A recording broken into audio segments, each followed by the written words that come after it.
What's up, YouTube? Thrift Hunter here with this week's estate sale finds. Really not a whole lot at estate sales this week. Here's the plate. It does have a little bit of wear to the inner part of the gold. So like, hopefully you can see the scratches. There's a few little marks in certain areas. Um, It's not in perfect condition, but it's not bad. I mean, all things considered. But there was, what is there? There's like a little bit of loss right here. It's not going to show up very well, but there's a little bit of gold loss, but overall it's not too bad. I've definitely seen worse. There's a little bit of loss up here. You can see. So here's the plate markings. And just in general, the bottom of the plate and how it looks. Just so you know, you can see the ridges here where the plate was made, and then you can see the this kind of thicker defined rim on the base, and you can see a little bit where it's worn a little bit here on the bottom. That's just telling you some better indicators that this is a better quality plate. And then here's the mark. This is the name of the lady whose portrait's on the other side. And then here is the mark. And from what I can tell, and from the research I've done and friends I've talked to, is that this mark here likely means that this is the country or the maker's mark of the person who made it. And then this is like a double-headed eagle, which is kind of like a Russian mark. So it was likely exported, probably done on commission. It's called like a cabinet plate is what they call these. And then the name mark here, it's hard to tell, but from what I could find, Wallace was probably the name, but it doesn't really look like it from here. But a lot of other people, I saw other plates like this that were by Ernest Wallace. I don't know what this plate's worth, really. I like I said, I don't deal in this kind of stuff very much anymore. I used to deal in it more, but it just takes up too much space. I mean, I've got a whole table full of nice pieces that just don't sell. But I'll put this up. My buddy and other listings online seem to indicate the prices are kind of all over, but like $300 to $400 asking price could be reasonable on this. Me personally, I don't think it's worth anywhere near that much. I think a plate like this is probably $50 to $100 in my opinion. But eBay never ceases to amaze. Sometimes certain things can go crazy. So I don't know what I'm gonna do with this. I think it would have come with like a whole set or like a bunch of other ones as well. And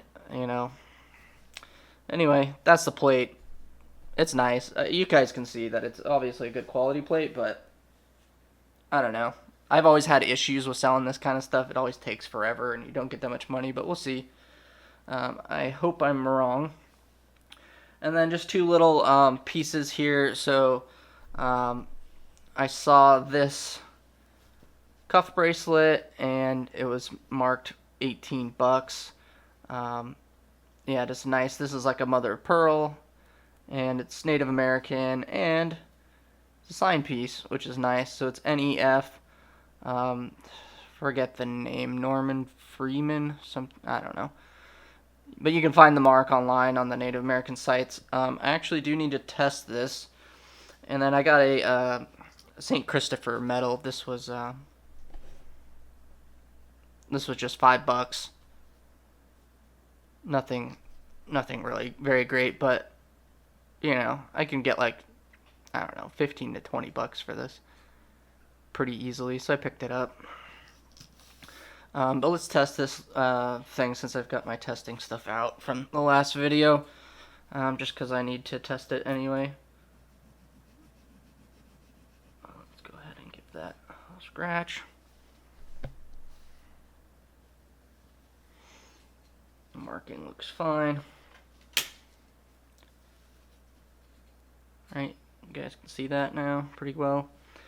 So what I use is my 18 karat acid on this.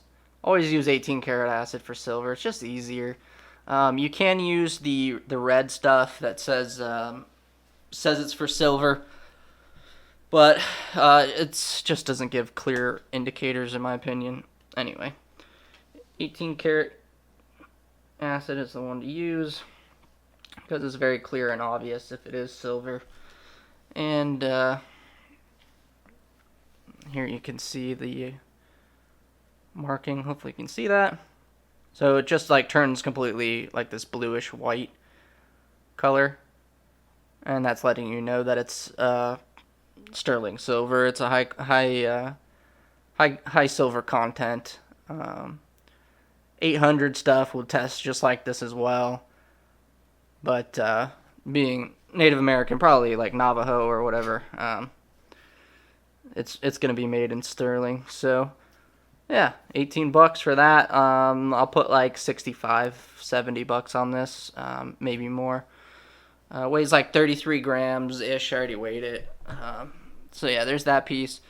Now I'm gonna get the last piece. This is our big piece that was really nice, really expensive. Let me go ahead and set it up, and we'll be right back. All right, so here is our big purchase for this week. I saw this in the pictures, and it was really far away, and I had to get up really, really early. Yeah, so they had this marked at $1,000. It's a Jaeger Lecoultre Atmos clock, for those who have no idea what it is. And yeah, they had it marked at 1,000. I thought that was kind of reasonable, kind of in the right area of what it would be worth. But I kind of wanted a little bit of room just in case, because I asked them, I was like, is it running? Do you know if it's running? They're like, we don't know. It's just kind of as is. And I'm like, all right, well, it's like, I really want it. And, I'll pay cash. I want it for $800. I was like, I can do 800. And they were like, well, usually, we have about 20% we can do wiggle room anyway, so we'll do 800. I'm like, all right, awesome. I usually at estate sales, they will just tell you to get lost, basically. Especially, this was right when the sale opened, a couple minutes in. So usually they won't take a deal like that. So I got it. I was probably willing to pay the 1,000. When it really came down to it, I would probably pay it. All right, so let me just show you the clock here. Here's the side.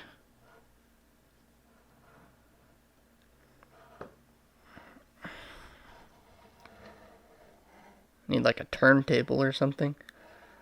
Here's the back, bell housing there, and the weight.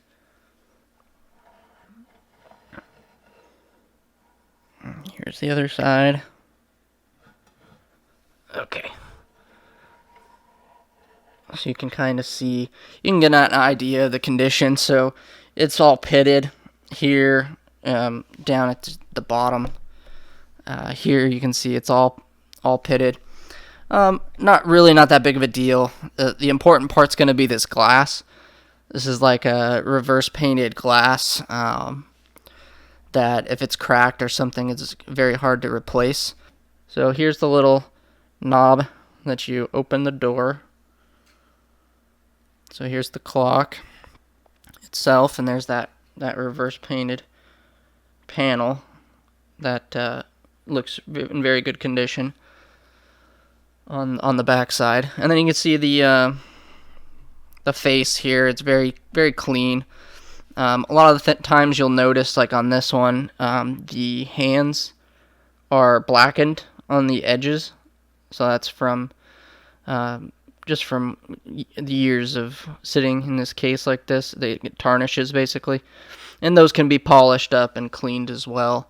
As same with like all the little markers and stuff, you would have those kind of cleaned up, and just everything will get kind of cleaned up a little bit.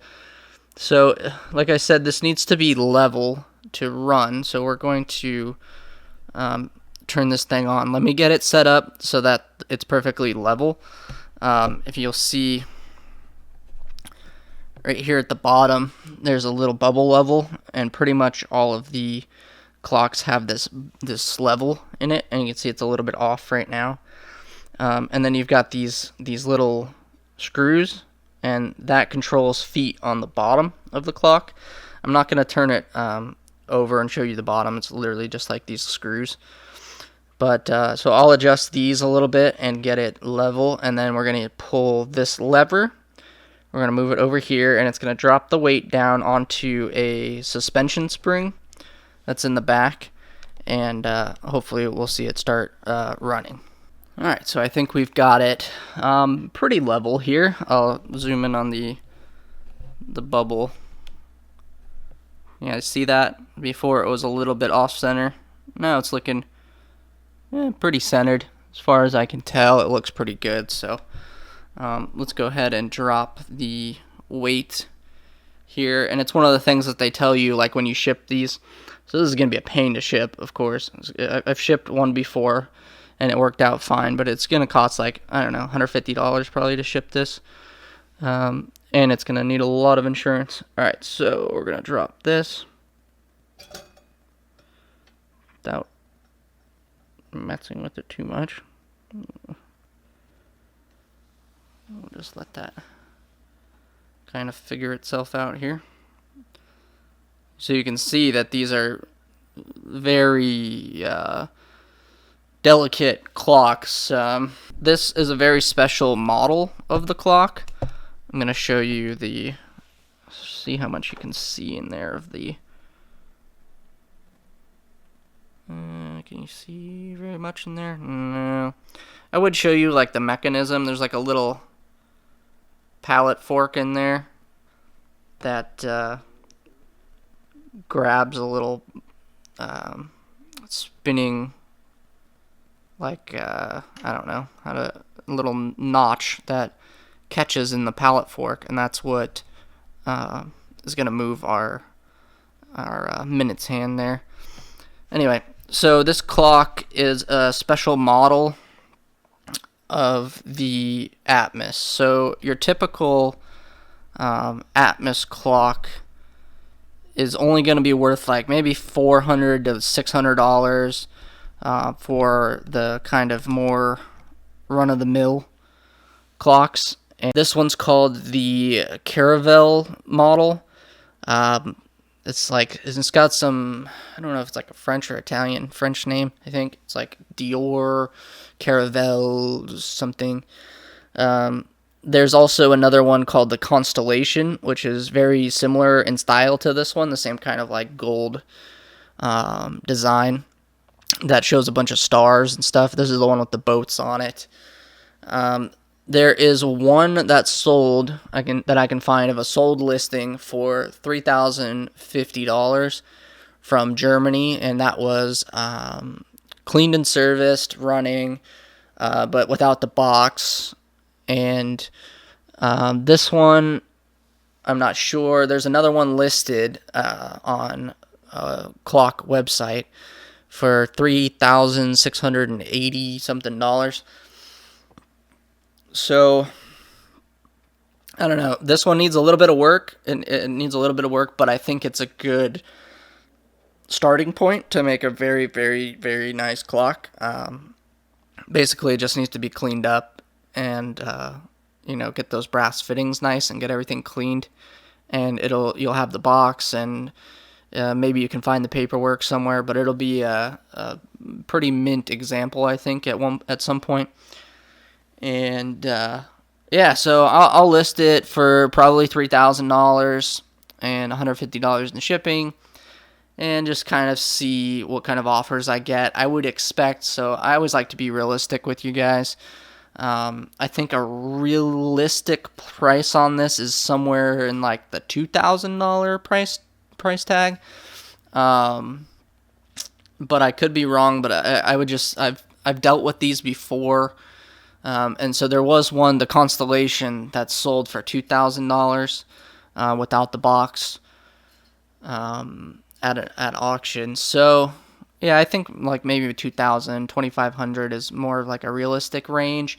I can definitely see getting offers at like 1,700, 1,600. People are gonna like send me offers, And you know, it'll be hard to turn those down if I have to, but obviously there's going to be a lot of fees involved in this, a lot of shipping cost involved in this, a lot of insurance cost involved in this, and then I also spent $800 on it, so there's a lot of regular upfront cost in this. So we'll see how we do on it. I just really like it. I hope you guys like it. And if you like this video, please like the video, comment, and subscribe. Thanks for watching.